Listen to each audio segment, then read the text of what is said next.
So do you guys remember back when Bob Iger came back in? He did that town hall where he said they're gonna quiet down the controversial culture war issues. They're gonna go the wayside. They're gonna be more subtle. They're not gonna be all up in your face about their propaganda and stuff like that.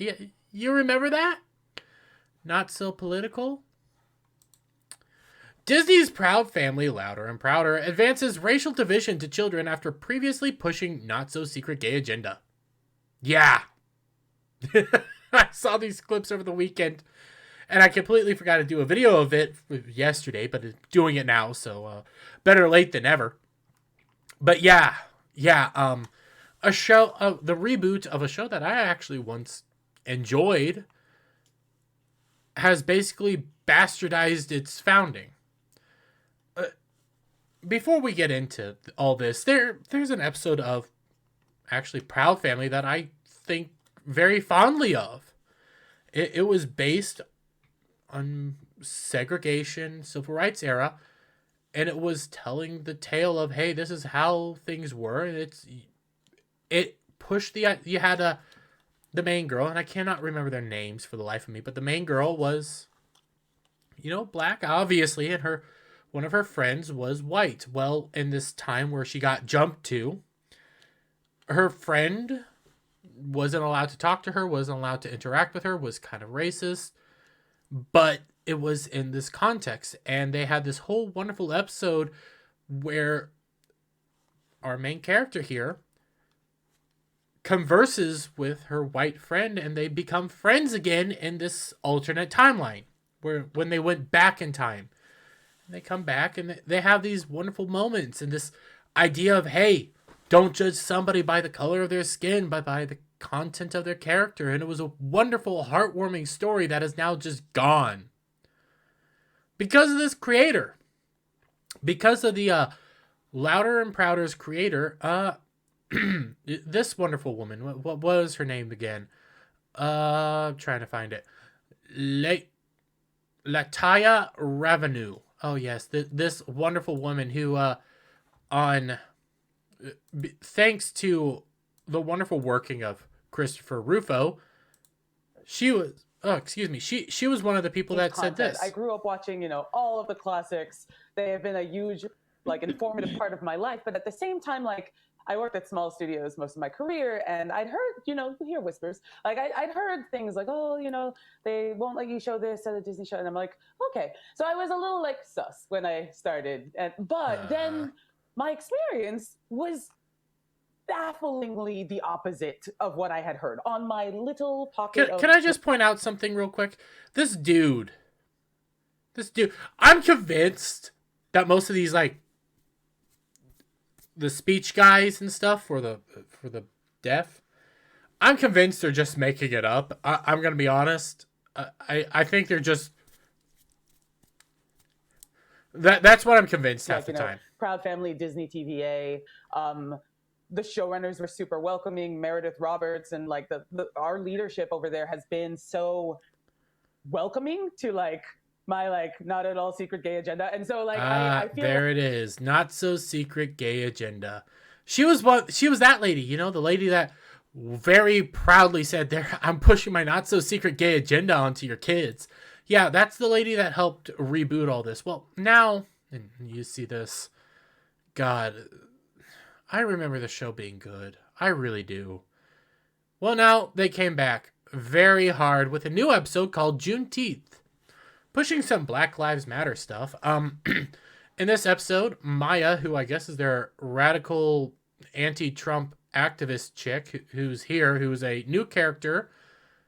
I'm willing to bet kind of a stand-in for her too. Because these used to be actually fun, cool characters. But Maya, who is the young activist in the show, discovers that the founder of Smithville, California, where the show is located, was a slave owner. California. Slave owner. Newsflash. And I don't usually get political on this channel, but I gotta. California didn't have slaves. Yeah, it didn't have slaves. After questioning her white teacher about the true history of Smithville, the show's teacher teaches kids that the Emancipation Proclamation only applied to Confederate states, stating that Union-born states were not required to abolish slavery. This is how the show tries to make sense of the fact that the state like California, which was established a few years before the Emancipation Proclamation and has no direct ties to the Southern slavery, could even have a slave owner as a founder. Doesn't make sense. And, you know, you get this scene, and I'll lovingly play this for everybody, and it was weird, because these are characters I used to love.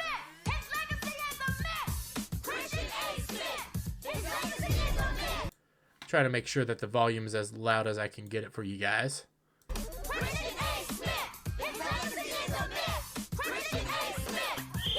Officers, please put these little kids in cuffs, y'all. Audience, no photos, please. They decide, because they had a protest, they decide to bring in cops with riot gear. And they pointed out, too, and I'm pretty sure this used to be the principal. I'm like 95% sure this was their principal. He was really cool. Why are you in riot gear? We don't see no riot here. Come on, y'all. Here come Wizard Kelly and his goons. Penny, stand your ground. Why are you in riot gear? We don't see no not intimidate us. It just keeps getting worse. But, oh, don't worry. It really does. The show continues to make the case that for critical race theory, claiming that the way history is told is broken as it whitewashes the origin of slavery. And yes, they get full 1619 Project. The show continues with Maya leads a protest against the legacy of the town. Maya, do something with your white privilege. Black father is seen yelling at his white husband, do something with your white privilege, as police officers arrive to arrest the kids. The propaganda didn't stop there. Another clip of the show shows, God, that feels weird, the kids performing a spoken word poem entitled Slaves Built This Country that falsely claims that after the Civil War and the entire civil rights movement, America still hasn't atoned for its sin of slavery. The scene is an outright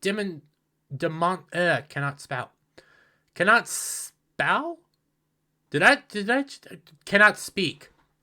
Denouncement of the United States of America made to inspire kids to hate American values and its white founders. And yes, that's right here from Jack Posobiec. Questionable dude, anyways.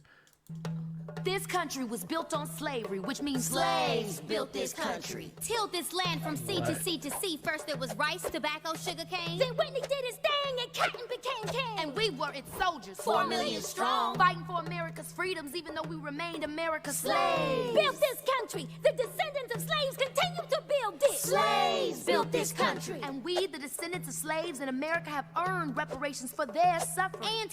Yep. Pushes full on reparations, false history, 1619 Project, the works.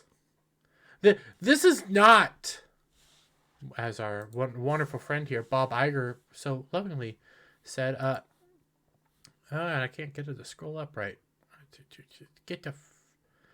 This is not how he says, toning down culture war controversies, insist woke themes not political. This is not him not making things political and not toning down the culture war controversies. This is him going full in on it.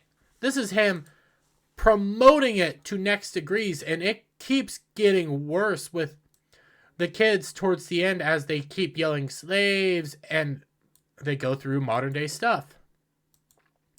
Jim Crow segregation. I can't get it to load now. Why won't you load? It gets worse. They end up, going through modern stuff saying we're still fighting, showing actual photos from 2020. What happened there? And ended up with the whole audience of primarily African American, black people, you know, I have to say it, I have to be real, standing up and applauding, saying, yeah, give us our reparations, 40 acres and a mule, but keep the mule. That is actually a line from this whole thing. I'm not joking. Are we shocked? Are we shocked that they're pushing this ideology on our kids? Well, I don't have kids yet, but are we really that shocked?